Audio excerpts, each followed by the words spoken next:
Bismillahirrahmanirrahim. Assalamualaikum warahmatullahi wabarakatuh. Baik, bertemu lagi dengan saya Febisi Wahyuni dari jurusan Ilmu Al-Quran dan Tafsir kelas 4C. Di sini saya akan melanjutkan video saya di minggu sebelumnya yang dimana membahas dua buku.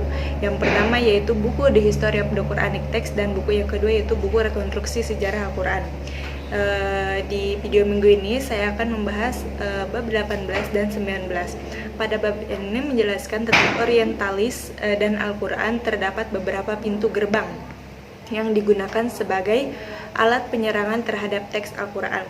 Salah satunya adalah maujah tentang penulisan serta komplikasinya. Pihak orientalis mempertanyakan mengapa jika Al-Quran sudah ditulis sejak zaman Nabi, tetapi Umar merasa khawatir dengan kematian dan peperangan Yamamah dan memberitahu Abu Bakar akan kemungkinan lenyapnya kitab suci ini lebih jauh lagi.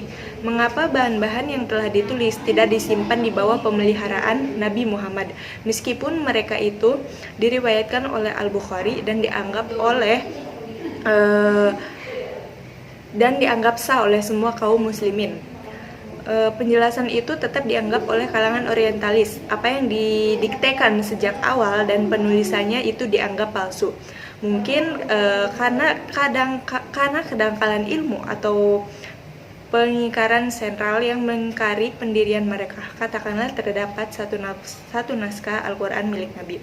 Mengapa beliau lalu menyerahkannya kepada para sahabat untuk disimak dan dimanfaatkan? Besar kemungkinan di luar perhatian nasi mansuh munculnya wahyu baru ataupun perpindahan urutan ayat-ayat tidak akan tercermin dalam naskah di kemudian hari. Pintu gerbang kedua yaitu masuknya serangan terhadap Al-Quran adalah melalui perubahan besar-besaran studi keislaman menggunakan istilahan orang barat. Dalam karyanya Introduction to Islamic Law membagi fikih Islam kepada judul-judul berikut: orang, harta, properti, kewajiban umum, obligation in general, dan lain-lain. Ini sengaja diperkenalkan guna mengubah hukum Islam pada hukum Romawi golongan Waldeck, Jeffrey dan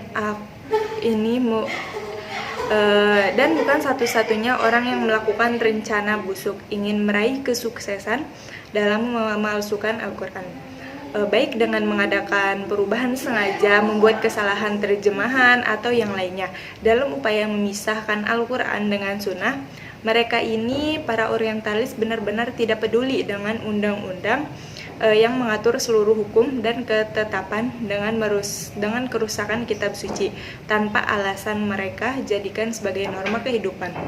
Para ilmuwan barat ingin mengguyur Al-Quran ke dalam lumpur hitam tanpa menyadari bahwa hasrat yang mereka dambakan ini hendak mendiskreditkan terhadap sesuatu yang pasti dan terpelihara secara sempurna. Itu tidak dapat mungkin terwujud. Polemik orang-orang Kristen terhadap Al-Quran atau Islami secara keseluruhan lebih diminati oleh orang-orang Eropa. Pada bab 19 menjelaskan tentang beberapa motivasi orientalis, kajian subjektivitas. Semua keilmuan orientalis dibangun di atas premis bahwa orang luar yang lebih cemerlang diberi kebebasan untuk memihak. Teori orientalis tidak lahir dari kepakuman, melainkan muncul dari dunia yang terpisah. Kepentingan politik yang mempolakan dan mewarnai seluruh teori yang ada. Semua studi Islam pada hari ini masih terperangkap dalam kepentingan politik. Lalu tujuan orientalisme adalah menyingkap Muhammad sebagai nabi palsu.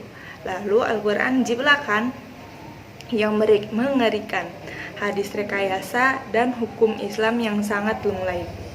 Kecenderungan ilmuwan barat memaksa kaum muslimin melenyapkan semua ayat-ayat Al-Quran tentang orang-orang Yahudi. Boleh jadi dirasakan melompat terlalu jauh oleh kalangan tertentu di atas segalanya. Kita harus menjadikan Al-Quran sebagai referensi kita. Bagian teks manapun yang mungkin berlainan dengan mushaf yang ada. Terserah apa yang hendak mereka sebutkan adalah bukan dan tidak akan menjadi bagian dari Al-Quran. Demikian halnya segala upaya dari pihak non-muslim yang ingin mencekoki pikiran tentang dasar-dasar ajaran dan legitimasi agama kita, pasti kita tolak. Bagaimanapun keadaan suhu politik, pandangan kaum muslimin terhadap kitab suci ini tetap akan tergoyah, tetap takkan tergoyahkan. Ia adalah kalam Allah yang konstan terpelihara dari kesalahan, mungkin dapat diubah, dan mukjizat yang tak mungkin direkayasa. Dilanjut pada buku yang kedua, yaitu buku rekonstruksi sejarah Al-Quran. Di sini saya akan menjelaskan tentang lampiran 1 dan lampiran 2, yang dimana menjelaskan tentang kaum muslimin dan Al-Quran. Yang pertama itu tentang penghafalan dan pembacaan Al-Quran. Dalam bab 4 telah diperlihatkan bahwa bentuk paling awal dari proses interaksi antara generasi pertama Islam dan kalam ilahi adalah penghafalan wahyu-wahyu yang diterima oleh Nabi. Hafalan memang merupakan salah satu tradisi bangsa Arab yang sangat menonjol. Ketika Al-Quran diwahyukan lewat tradisi ini, keseluruhan wahyu yang diterima oleh Nabi telah dipelihara dari kemustahannya. Setelah penyebarluasan salinan kodifikasi resmi Al-Quran, rasa misi Al-Quran secara lisan dalam bentuk hafalan ini dari generasi ke generasi tetap dipertahankan dan merupakan suatu tradisional independen yang terpisah dari teks tertulis. Nah, dengan demikian eksistensi sejumlah penghafal Al-Quran atau pro atau hemat Al-Quran atau pengemban atau pembawa tradisi Al-Quran belakangan ini disebut sebagai penghafal. Ini merupakan suatu keharusan sejarah. Sejalan dengan institusionalisasi pengajaran Al-Quran dan terutama setelah proses kodifikasi bacaan Al-Quran, berkembanglah ilmu spesifik untuk pembacaan Al-Quran yang dikenal sebagai tajwid. Ini memberikan pedoman bagaimana pembaca Al-Quran secara tepat, secara benar agar menjadi lebih baik dalam literatur Islam. Selain tajwid, terdapat beberapa istilah yang lazim digunakan untuk merujuk ilmu spesifik pembacaan Al-Quran seperti tartil, tilawah, qiraah, dan sebagainya. Lalu di Indonesia sendiri, pengajaran Al-Quran itu dilakukan dalam bentuk privat dan institusional. Dalam sistem privat yang biasanya diberikan di rumah atau penekanannya yaitu hanya pada tataran bacaan dengan materi hafalan surat-surat pendek. Sistem yang digunakan mengikuti kaidah Badariyah. Terus apa sih yang sistem pengajaran semacam ini membutuhkan waktu yang relatif cukup lama.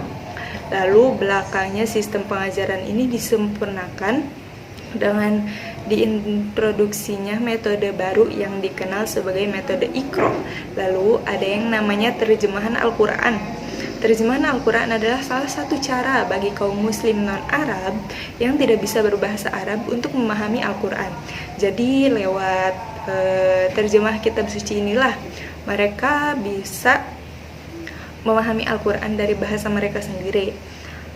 Lalu ada pertanyaan, apakah Al-Quran yang menyatakan dirinya diturunkan ke dalam bahasa Arab itu bisa diterjemahkan dalam berbagai bahasa non-Arab? Tentu bisa, karena hal ini secara jelas bertentangan dengan pewahyuan Al-Quran, yaitu agar manusia bisa memahami dan bertabrakan juga dengan keyakinan tentang universalisme Islam.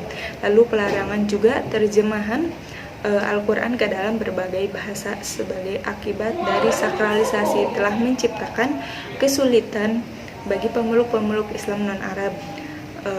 Memang benar Tuhan itu telah membuat atau mewahyukan Al-Quran dalam bahasa Arab, tetapi manusia bisa membuatnya jadi beragam bahasa.